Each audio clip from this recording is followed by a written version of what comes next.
É com muita alegria que eu estou aqui então para apresentar para vocês da Olimpíada de Filosofia um pouco de como foi a minha experiência ao lecionar sobre filosofia na sala de aula.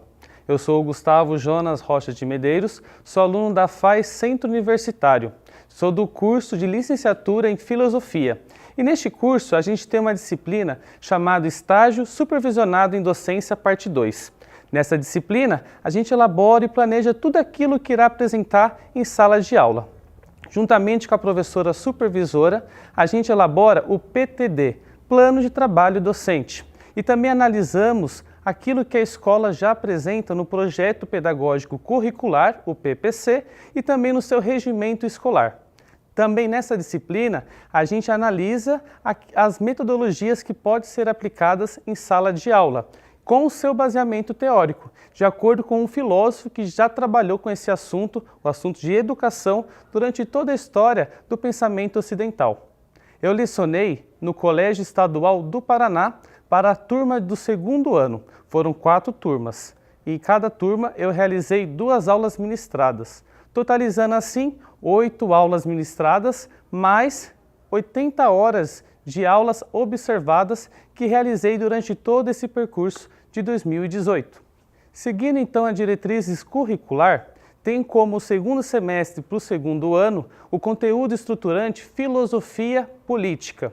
E o professor regente, nas turmas que eu observei, solicitou que eu passasse então como conteúdo específico o conceito de política de Thomas Hobbes.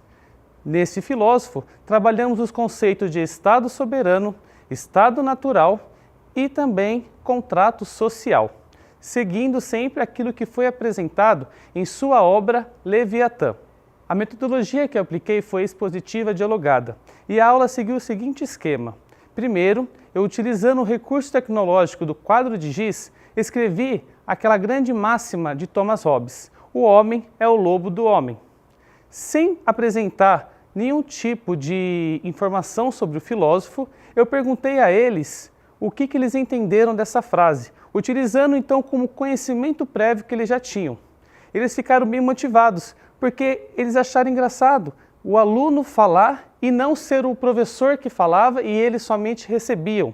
Eles tornaram a gente ativos durante a aula. Depois, para fugir da doxa, para fugir da opinião, eu, como mediador, apresentei algumas informações e junto com o aluno foi construindo então o conhecimento que se tinha sobre estados de natureza em Thomas Hobbes.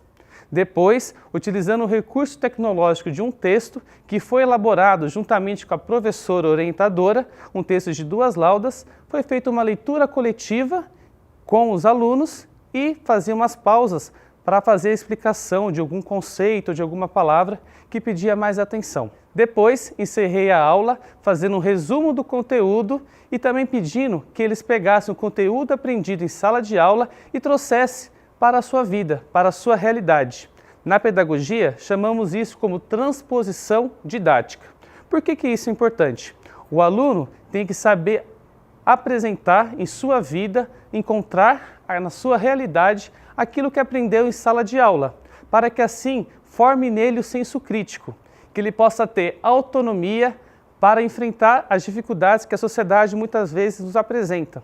Um pouco desse pensamento quem nos traz é a Escola de Frankfurt, mais na expectativa teórica do filósofo Adorno. Ele acredita que a educação deve ser emancipadora, a educação para emancipar as pessoas. Emancipar do quê? Efeitos da barbárie.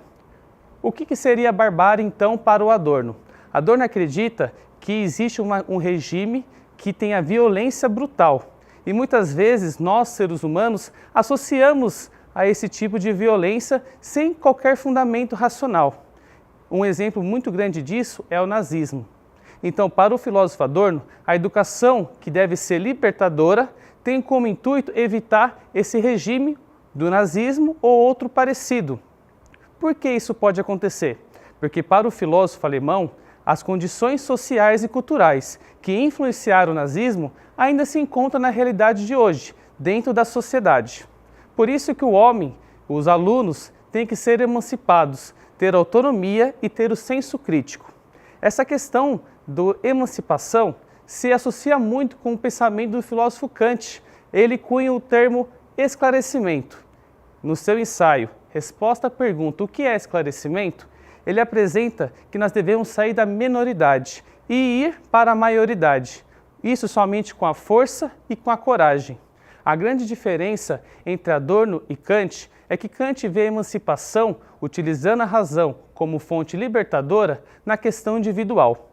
Adorno ele vai um pouco mais além. Ele enxerga que a emancipação deve ocorrer em sociedade, porque o homem é essa relação. O homem está situado na sociedade. Por isso que ele deve ser emancipado diante dessa barbárie que muitas vezes pode acontecer. A minha segunda aula que eu ministrei para a turma do segundo ano foi uma atividade avaliativa, que também foi feita juntamente com a professora orientadora na disciplina do estágio supervisionado.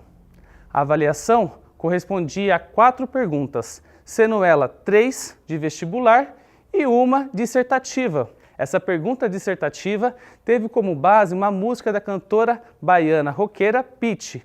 O nome da música, Lobo. Nessa música, ela apresenta alguns temas, algumas ideias centrais de Thomas Hobbes. Essa música eu já tinha trabalhado com eles na aula anterior. Foi bem motivador eles encontrarem, então, na música, eu mostrei a música para eles, reproduzi a música e também entreguei um texto para eles pudessem acompanhar. O filósofo Adorno também apresenta disso. Ele acredita que a educação também deve ser cultural. Devemos encontrar os conceitos filosóficos, as ideias por trás das obras de artes, seja ela uma peça de teatro, uma literatura, uma obra de arte e também, no caso, uma música. Por fim, esse foi um pouco da minha experiência em lecionar filosofia no estágio. Agradeço novamente a oportunidade por poder então compartilhar com vocês um pouco dessa experiência que foi o meu estágio. Muito obrigado.